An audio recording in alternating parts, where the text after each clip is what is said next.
So do you want the bare minimum results or do you want it to work? That's really one of the fundamental questions you've got to ask yourself if you're going to decide contractors to jump into running paid ads to help grow your business. One of the most common questions that comes up all the time, whether I'm helping somebody run them or they're running them somewhere else and I'm just trying to give them some guidance, is, well, how much do I have to spend and for how long for it to finally work?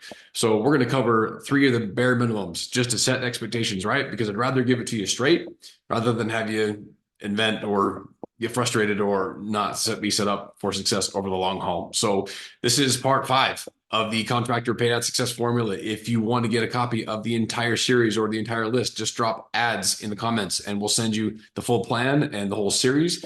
But we're going to jump right in and show you some of the 3 key things you're going to need to help you make sure this is really going to work rather than just eking out and hoping for something to finally pan out. So let's get this going.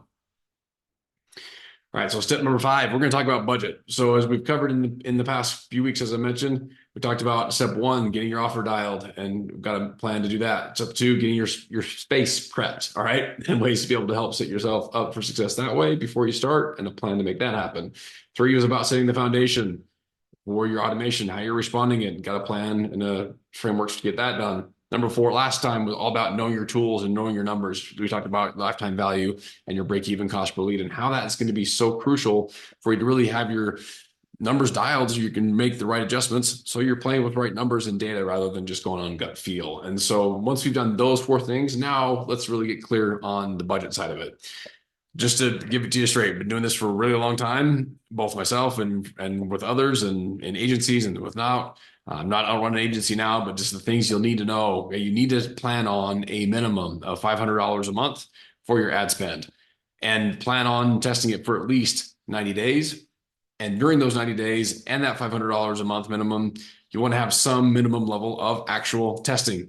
This isn't a come up with one ad and just sit there and let it go. You need to have at least a good amount of different ads, messages, offers, creative audiences that you want to test to be able to find what's going to work in your market for your message and what you're trying to accomplish. So same kind of thing. The reason why we talk about 90 days is that, hey, it takes a little bit of time to understand if it's working or not. You want to be able to look at and see based on how often your ads are being shown, how often they're being clicked on, how many calls you're getting or not, to be able to really dial in. It just takes time. Nobody's hits the home run right out the gate. So we need to be able to dial it in. So give yourself some time. And again, on budget, we say $500 a month. That's mainly because I'm more interested in helping you understand how can we get results so this can actually work. If you go less than that, it's just going to take you a heck of a lot longer to really find out what's working and what's not.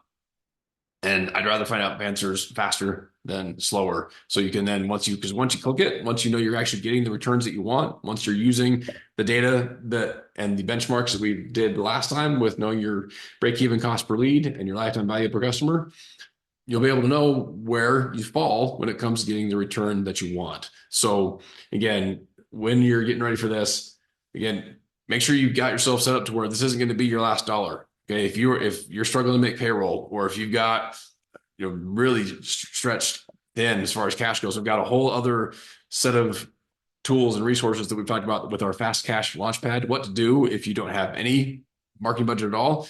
Get those things in place, get all that working, so you can build up the reserves, so that you can now set time aside. So when you start running in and get these ads going, you're not stressed. You're not leaning. You're not worried about the cash. You've got the budget already set aside, so you can run them and have it going. So have it. If you don't have that now, don't have that at least $1,500 for ad spend over 3 months, then set that aside and have a target date. When do you plan to have that ready? Because it's not that ads don't work. We just need to get you the right setup, the right skills, and the right capabilities to make it work, so that you can be successful with it. So have a target date for that, and then decide how long you want to test this for. How long are you willing to give this a go and really pay close attention to the numbers and how it's working, whether it's you running them yourself or you've got someone running for you. Either way, you want to be actively involved in knowing, okay, how long are we going to give this a go, and how do our offers need to change over time? Because let's face it, seasons change, offers need to change. So we want to be ready to give this the proper attention.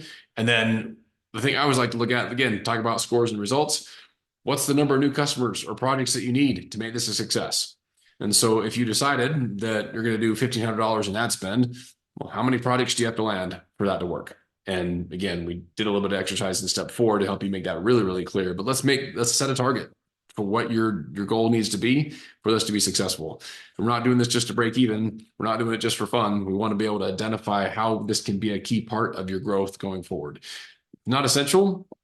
You can get a level of success without running paid ads. I'm not here to say that you have to do them, but they'll get to a point where, depending on what your goals are and what you want for your business, it's a good tool to add to the mix when you can have some extra dials, extra levers you can pull to bring extra cash, bring extra leads to help grow your teams, help you hit your financial targets, and help you have the lifestyle that you want. So, want to make sure you get everything straight when it comes to setting expectations. What are those bare minimums? Let me know if you've got questions on this, or if you'd like us to take a look at any of the ads you're running, or think about the ads you want to run. Happy to give you some tools with the rest of this paid ad success formula, because like I said at the beginning, friends don't let their friends set money on fire. We'll see you next week.